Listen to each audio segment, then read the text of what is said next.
Hello friends, welcome to Jeevanya's kitchen. Friends, இன்றைக்கி நம்ம எண்ணெய் கத்திரிக்காய் கிரேவி எப்படி செய்கிறதுன்னு பார்க்க போகிறோம். இது ஒயிட் ரைஸோடு சேர்த்து சாப்பிட சூப்பரான காம்பினேஷனாக இருக்கும். கத்திரிக்காய் பிடிக்காதவங்க கூட இந்த கிரேவி செஞ்சு கொடுத்து பாருங்கள், இன்னும் கொஞ்சம் கேட்டு வாங்கி சாப்பிடுவாங்க. அந்தளவுக்கு ரொம்ப டேஸ்ட்டாக இருக்கும்.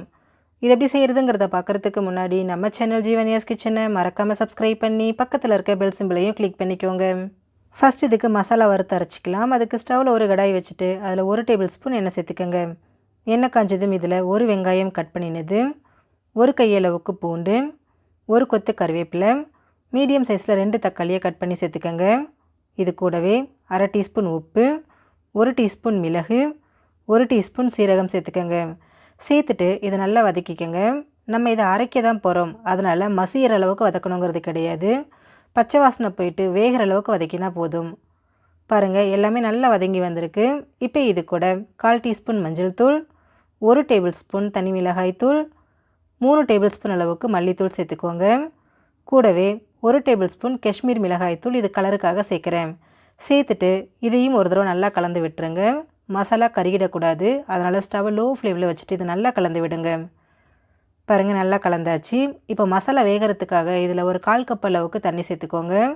சேர்த்துட்டு ஒரு 2 நிமிஷத்துக்கு மட்டும் இதை வேக விடுங்க.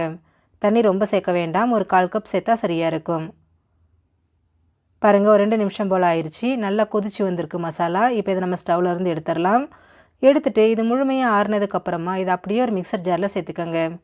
கூடவே 1/2 கப் அளவுக்கு தண்ணி சேர்த்துட்டு இது நல்லா நைஸாக ஸ்மூத் பேஸ்ட்டாக அரைச்சி எடுத்துக்கோங்க. இப்போ இது அப்படியே இருக்கட்டும். அடுத்ததாக பாருங்கள், நான் கத்திரிக்காய் எடுத்துருக்கிறேன். நான் இன்றைக்கி 10 கத்திரிக்காய் எடுத்துருக்குறேங்க. நல்லா பிஞ்சு கத்திரிக்காயை எடுத்துகிட்டு இந்த மாதிரி 4ஆக கட் பண்ணி வச்சுருக்கிறேன். பூச்சி ஏதாவது இருக்கான்னு செக் பண்ணிக்கோங்க. செக் பண்ணிவிட்டு இந்த மாதிரி தண்ணியில் போட்டு வைங்க. தண்ணியில் போட்டு வைக்கும்போது தான் காய் நமக்கு காரம் அடிக்காமல் கருத்து போகாமல் இருக்கும். இப்போ இது அப்படியே இருக்கட்டும்.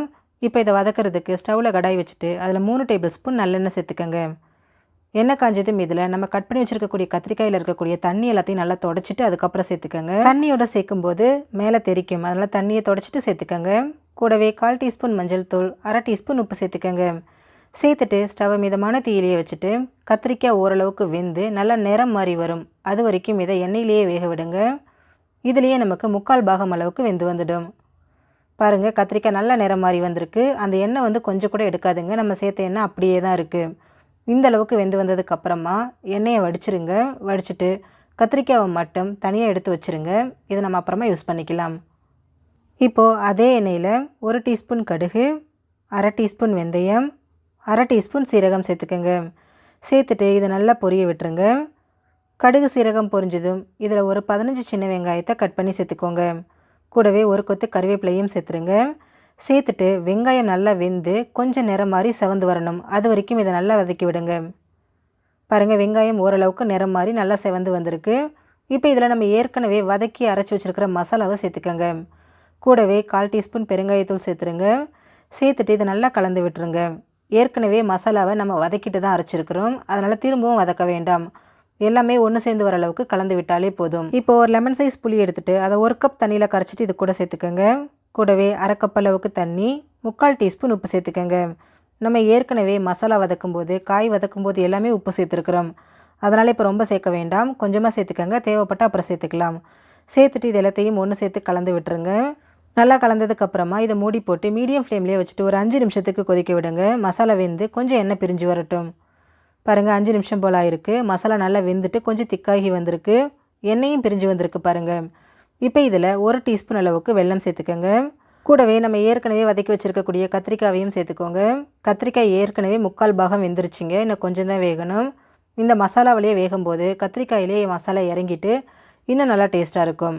இப்போ இதை கலந்துட்டு மூடி போட்டு ஒரு 10 நிமிஷம் லோ ஃப்ளேம்லேயே வச்சுடுங்க. கத்திரிக்காய் வெந்துட்டு எண்ணெய் பிரிஞ்சு வரட்டும். பாருங்கள், ஒரு 10 நிமிஷம் போல் ஆயிருக்கு. கத்திரிக்காயும் முழுமையாக வெந்துட்டு எண்ணெய் பிரிஞ்சு வந்திருக்கு.